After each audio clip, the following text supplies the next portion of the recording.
Coba deh, bayangin perjalanan iman kita itu kayak lari maraton. Kira-kira kita ini lagi lari dengan mata yang fokus ke garis finish atau malah tergoda buat berhenti dan ngerasa puas di tengah jalan?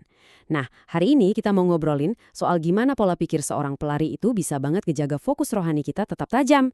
Yuk kita mulai. Oke, buat mulai, coba kita refleksi sedikit ya. Coba tanyain ke diri sendiri. Pernah nggak sih kita ngerasa udah cukup baik dalam perjalanan iman kita? Mungkin ngerasa udah cukup berdoa, cukup melayani, atau ilmunya udah cukup. Pertanyaannya simpel, tapi jawaban kita tuh bisa nunjukin banyak hal soal di mana posisi kita sebenarnya dalam perlombaan ini. Nah, pertanyaan tadi itu langsung ngebawa kita ke jebakan yang pertama. Kepuasan diri.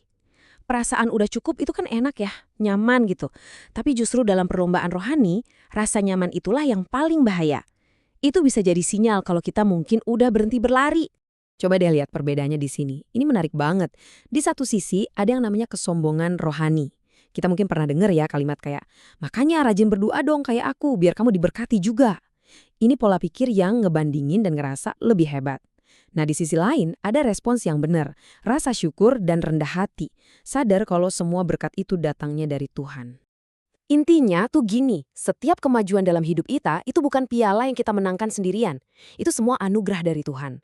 Nah, ngingat hal ini terus-terusan itu langkah pertama buat keluar dari jebakan kepuasan diri dan balik lagi fokus ke perlombaan. Terus, gimana caranya biar kita bisa punya cara pandang kayak gini terus? Nah, kita coba belajar dari seorang atlet rohani kelas dunia, Rasul Paulus. Kalau dipikir-pikir, dia punya semua alasan buat merasa puas. Tapi justru, dia yang ngajarin kita buat terus berlari. Ini jujur ya, pernyataan yang luar biasa banget dari Paulus.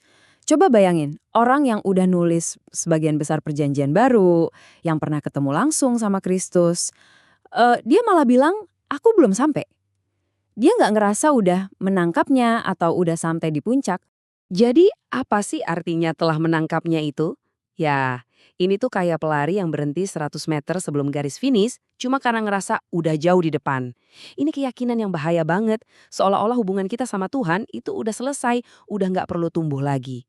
Dan Paulus dengan tegas nolak pemikiran kayak gitu. Buat Paulus, perjalanan iman itu ya ngejar terus seumur hidup. Dia nggak pernah berhenti berusaha buat kenal Yesus lebih dalam, lebih utuh lagi. Pengalamannya yang luar biasa di jalan menuju Damaskus itu bukan garis finish, tapi malah jadi titik start dari sebuah perlombaan. Dan dari sini, Paulus pakai sebuah perumpamaan yang keren banget buat ngegambarin pola pikir ini. Dia ngebandingin kehidupan rohani kita dengan fokusnya seorang pelari. Pola pikir pelari juara ini praktis banget loh, ada 3 langkah. Pertama, lupain yang di belakang. Kemenangan kemarin nggak ngejamin kita menang hari ini. Kedua, arahin diri ke depan. Satu-satunya putaran yang penting, ya yang lagi kita jalanin sekarang. Dan ketiga, fokusnya cuma ke garis finish. Itu satu-satunya tujuan. Nah, ini nih bagian pentingnya. Pernah lihat nggak pelari juara malah santai-santai cuma karena dia lagi mimpin? Enggak kan? Mereka nggak noleh ke belakang buat ngebandingin diri. Malah, mereka seringnya nambah kecepatan pas deket tujuan. Nah, mentalitas kayak gitu yang harus kita punya. Oke, kalau kita ini pelari dalam perlombaan rohani ini, terus garis finishnya apa dong? Hadiah apa yang nunggu di sana? Garis finish kita? Hadiah utamanya adalah mahkota kehidupan. Ini bukan sekedar medali. Ini tujuan yang bikin setiap langkah, setiap nafas, dan setiap tetes keringat kita jadi berarti. Inilah panggilan surgawi yang bikin seorang Paulus aja terus berlari tanpa henti. Dan ini peringatan penting buat kita semua. Kenapa sih fokus ini vital banget? Karena perasaan gampang puas itu musuhnya daya juang. Begitu kita ngerasa udah menang atau udah nyampe, kita jadi pengen duduk santai, kayak pelari di gambar ini. Semangat kita jadi redup dan kita berisiko berhenti total. Padahal garis finish yang sebenarnya masih jauh di depan. Oke, teorinya sih kedengerannya keren. Tapi gimana cara nerapin fokus seorang pelari ini dalam hidup kita sehari-hari? Yuk kita lihat beberapa langkah praktisnya. Nih, ini strategi harian kita. Tetap mawas diri. Jangan sampai kesuksesan kita sendiri malah jadi batu sandungan. Jangan cepat puas. Setiap pencapaian itu cuma penanda jarak, bukan garis finish.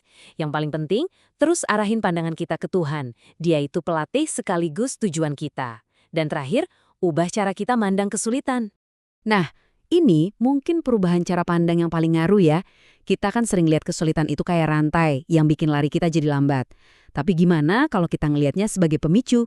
Sebagai alarm yang bunyi, yang ngingetin kita buat lebih bergantung dan lebih fokus lagi sama Tuhan, sang sumber kekuatan kita. Jadi, penting banget buat kita ingat, nggak peduli di mana posisi kita sekarang, kita semua masih dalam perlombaan yang sama. Perjalanannya belum selesai. Kita semua ini pelari yang lagi menuju penggenapan janji Tuhan, dan garis finish itu masih di depan sana, nungguin kita. Jadi, sebagai penutup, aku mau ninggalin satu pertanyaan buat direnungkan. Setelah kita ngobrolin semua ini, coba deh lihat hari ini. Kemana kita mengarahkan pandangan dan energi kita? Apakah ke belakang, ke pencapaian yang udah lewat, atau ke depan dengan fokus penuh pada hadiah yang menanti? Pilihan ada di tangan kita.